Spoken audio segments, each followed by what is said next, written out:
बाबा श्याम के धाम में जाकर बाबा श्याम को अर्पण करिए, बाबा श्याम को दिखाइए, वहीं दूर से दिखाइए। जन मंत्र शक्ति। अब सभी श्याम भक्तों को जय श्री श्याम। श्याम भक्तों कैसे हैं आप सभी?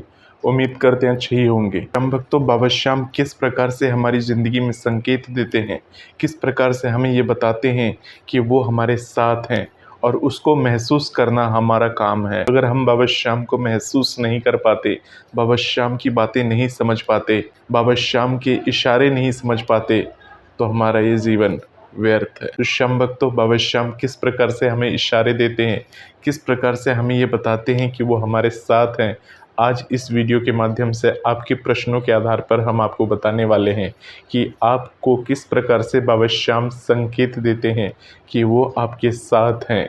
तो चलिए जानते हैं इस वीडियो के माध्यम से। श्याम भक्तों, किसी भक्त ने एक प्रश्न पूछा कि बाबा श्याम का मंदिर उन्हें सपने में नजर आता है, साथ ही वो मंदिर में खड़े होकर चूरमे का प्रसाद बांट रही होती हैं, तो इसका क्या मतलब है? श्याम भक्तों, जाहिर सी बात है श्याम बाबा को क्या पसंद है। जैसे कि आप सभी जानते हैं कि बाबा श्याम को चूरमे की लड्डू अत्यधिक पसंद है। चूरमे का भोग बाबा दिल से स्वीकार करते हैं। अगर आप बाबा श्याम का मंदिर सपने में देखते हैं तो समझ लीजिए बाबा श्याम के साथ आप हृदय से जुड़ी हुई हैं। आपके दिलो दिमाग में बाबा श्याम बसे हुए हैं। बाबा श्याम आपको महसूस करा रहे हैं। ये शक्तियाँ इतनी शक्तिशाली होती हैं कि ये हमें महसूस कराती हैं, ये हमें बताती हैं कि वो हमारे साथ हैं। और जब आप बाबा श्याम का मंदिर सपने में देख रहे हैं तो समझ लीजिए बाबा श्याम के साथ आपके भाव जुड़ चुके हैं।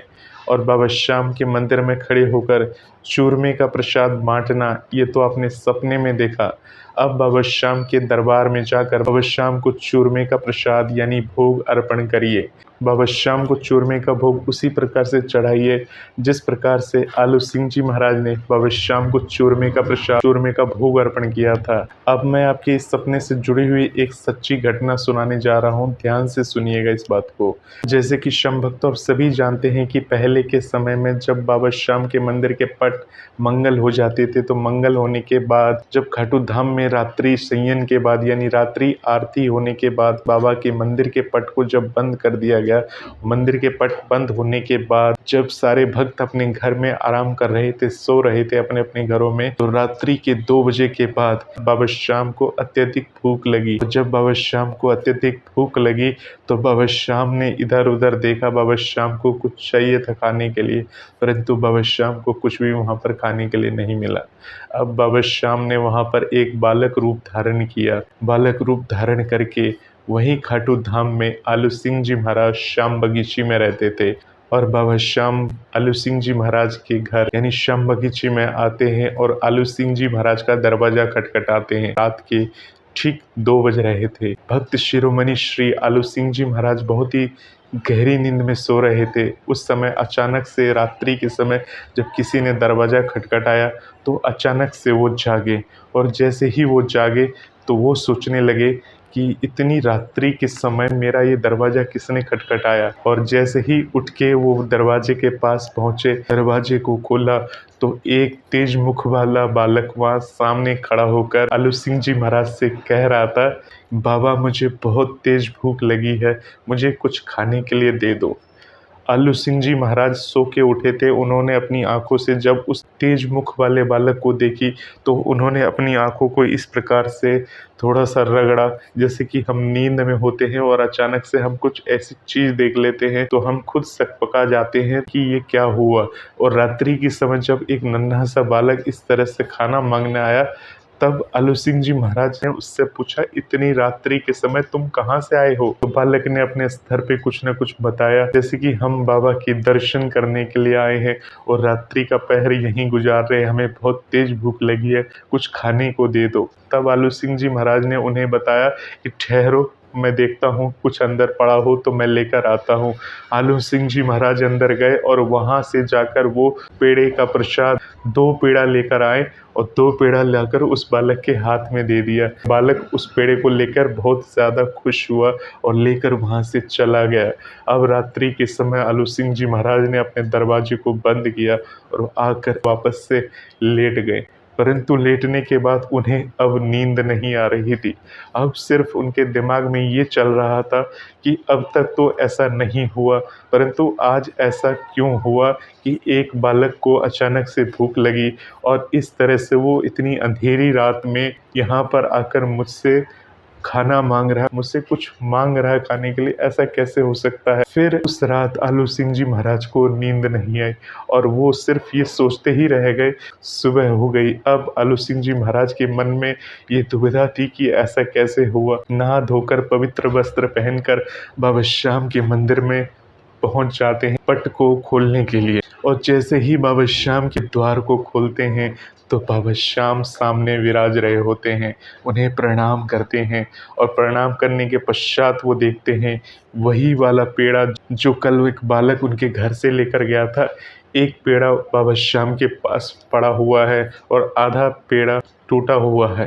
तो अब समझ लीजिए भक्तों, जब बाबा को भूख लगती है, जब बाबा श्याम को अंदर से भूख लगती है, तो बाबा श्याम अपने भक्त को इस प्रकार से संकेत देते हैं। उन्हें ये बताते हैं कि तुझसे बहुत प्रसन्न हूँ। आपने पहले कभी भोग चढ़ाया होगा बाबा को और आपका भोग बाबा को इतना अधिक पसंद आया कि उन्होंने आपको सपने में आकर ऐसा संकेत दे दिया कि आप बाबा के मंदिर में खड़े हैं और मंदिर में खड़े होकर चूरमा के लड्डू वहाँ पर भक्तों में बांट रहे हैं।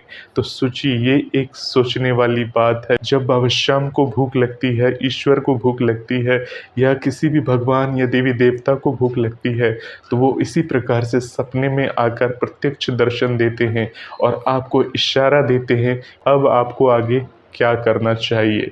तो श्याम भक्तों, इस प्रकार से जब आलू सिंह जी महाराज ने सामने देखा तब वो बाबा के समक्ष नतमस्तक हो गए, उनके समक्ष झुक गए, उन्हें प्रणाम किया। उनकी आंखों में आंसू थे और सीधा बाबा को एक ही बात कह रहे थे कि बाबा, मैं आपकी सेवा नहीं कर पाया। आप मेरे पास प्रत्यक्ष रूप से जब आए मांगने के लिए, मैं आपको समझ नहीं पाया। मैं सिर्फ आपको एक साधारण बालक समझ रहा था, परंतु बाबा मुझे पता चल गया आप ही बालक के रूप में आए थे और आपने वो प्रसाद को ग्रहण किया। मेरे तो भाग्य खुल गए, मेरी तो जिंदगी बन गई। ऐसा आलू सिंह जी महाराज ने वहीं पर मंदिर के प्रांगण में, मंदिर के पट के ऊपर बैठकर बाबा से ये बात बोली। और उसके बाद से श्याम भक्तों, बाबा श्याम की जो गर्भ गुफा है, जब बाबा श्याम की पूजा पाठ होती है तो बाबा श्याम को भोग लगाया जाता है और बाबा श्याम का श्रृंगार वगैरह किया जाता है। पास में ही एक डोर बनाया हुआ है, एक जगह बनाई हुई है जहाँ पर बाबा श्याम के लिए भोग का प्रसाद भी रखा जाता है, ताकि बाबा को रात्रि के समय भूख लगे तो बाबा यहीं से उस प्रसाद को ग्रहण कर ले। अब बाबा किस रूप में ये प्रसाद को ग्रहण करेंगे, कैसे ग्रहण करेंगे, ये तो बाबा ही जानते हैं, क्योंकि बाबा श्याम तो भाव के भूखे हैं। जब हम सच्चे दिल से, हृदय से बाबा श्याम को पुकारते हैं, बाबा श्याम को कहते हैं, तो बाबा श्याम हमारे भोग को स्वीकार करते हैं और अपना आशीर्वाद हमें देते हैं। तो श्याम भक्तों, अगर बाबा श्याम ने आपको सपने में आकर संकेत दिया, बाबा श्याम ने सपने में आपको ये दिखाया कि आप चूरमे की लड्डू बांट रहे हैं, तो बाबा श्याम के लिए अपने घर में चूरमे का प्रसाद तैयार करिए, चूरमे का लड्डू तैयार करिए और बाबा श्याम को अपने हाथ से बना हुआ लड्डू बाबा श्याम के धाम में जाकर बाबा श्याम को अर्पण करिए, बाबा श्याम को दिखाइए, वहीं दूर से दिखाइए। और हो सके तो आप ये कोशिश करिए, जो वहाँ पर खड़े रहते हैं लोग, उनसे कह के कि ये प्रसाद बाबा श्याम तक पहुँचवा दो, बाबा श्याम को भोग लगवा दो, क्योंकि और लोगों के प्रसाद का तो भोग वहाँ से लग रहा है। मंदिर में लोग पुजारी जी महाराज पकड़ के लगवा देते हैं, कभी कभार जो वीआईपी लाइन से खड़े होकर जाते हैं। तो आप कोशिश करेंगे तो क्या पता आपकी कोशिश सफल हो जाए, परंतु अगर सफल ना हो, दूर से ही बाबा को दिखा दे और बाबा ने आपका भोग स्वीकार कर लिया, तब भी कोई बात नहीं है। परंतु एक बार कोशिश करके देख सकते हैं कि वो प्रसाद मंदिर प्रांगण में अर्पित हो जाए, बाबा श्याम को अर्पित हो जाए। खाटू धाम अगर आप जाते हैं तो इस प्रकार से बाबा श्याम को आपके चूरमे की लड्डू का जो भोग होगा, आप बाबा श्याम के लिए चूरमे की लड्डू अगर मंदिर प्रांगण में भोग लग जाता है, भोग लगने के बाद जब आपको वापस मिल जाता है, तो उस प्रसाद को लेकर भक्तों में बांट दीजिए। और जब बाबा श्याम को ही वो प्रसाद चढ़ जाता है और वापस नहीं मिलता है, तो बाबा श्याम को तो अर्पण हो ही गया आपका प्रसाद। जब बाबा को अर्पण हो गया तो उस प्रसाद को किसी न किसी को तो बांटा ही जाएगा, किसी न किसी भक्त को तो उस प्रसाद को दिया ही जाएगा। तो इस प्रकार से बाबा श्याम को आपका भोग अर्पण होगा। और जब आप अपने घर से भोग बना कर ले जाते हैं और सीधा दिखा के बाहर आ जाते हैं, तो उस प्रसाद को वहीं मंदिर प्रांगण के बाहर खड़े होकर भक्तों में थोड़ा थोड़ा करके भोग को वितरित कर दीजिए। इस प्रकार से आपने बाबा श्याम को सपने में देखा, और जिस प्रकार से आपने बाबा श्याम को महसूस किया सपने में, और ये देखा आपने कि आप मंदिर में खड़े होकर प्रसाद बांट रहे हैं, उसी प्रकार से उस सपने को सच करने का मौका बाबा ने आपको दिया है। तो इस सपने को जरूर सच कर दें और बाबा श्याम के चरणों में वंदन करें।